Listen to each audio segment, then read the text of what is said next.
તો આ ખરા અર્થમાં જોઈએ તો આ માતાજી સિકોતર શું ખબર મને અહીંયા લાવી હોય અને આ સિકોતર મારા મોઢેથી બોલાવવા માંગતી હોય એટલે ખાસ બધાને મારે કહેવાનું કે શાકભાજીમાં જેટલી દવા છટાય છે ને એટલી કોઈ ઔષધિમાં કે એટલા કોઈ ઝાડમાં દવા નથી છટાતી. શાકભાજીમાં એટલી બધી દવા છટાય છે અને ગુજરાતની અંદર ખાસ કરીને સૌરાષ્ટ્રમાં કેન્સરના દર્દીઓ એટલા બધા છે આ દવા વાળું ખાય છે એટલે અમારા ગામમાં 120 એટલે આ તો હરેક ગામડાઓની પરિસ્થિતિ છે. આપણે એમ કે માવા ખાઈને કેન્સર થઈ ગયું પણ ઈ તમે વિચાર કરો કે માવા ખાઈને તો કેન્સર થાય જ છે પણ હારે હારે આ જે દવા વાળું જે કેમિકલ વાળું જે ખાય છે ને એના લીધે કેન્સરના દિવસે ને દિવસે એટલા બધા દર્દી વધે છે. એટલે ખાસ મારે ગુજરાતની જેટલા મારા ખેડૂત ભાઈઓ છે જેટલા મારા ગુજરાતીઓ છે જે ખેતી કરે છે બધાને કહું છાણિયું ખાતર ગાય માતે હું નથી આપ્યું.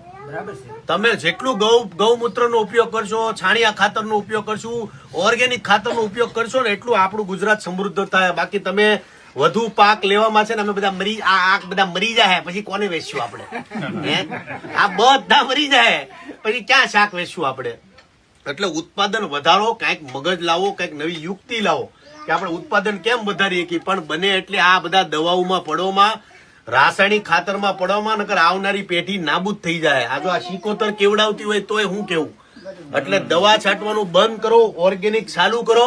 આ જો મારા ખેતરમાં માતાજીના આશીર્વાદથી લઈને જાઉં છું અને મારા ખેતરમાં આજે રીંગણા સોંપવાનો છું ને તમામ મારા ગુજરાતીને કહેવાનું કે ભાઈ તમે ઓર્ગેનિક ચાલુ કરો. આપણે બધાને ભાઈ ચાલુ કરવું જોઈએ કે ન કરવું જોઈએ? પાછા કરજો માતાજીના માં બેઠા છે.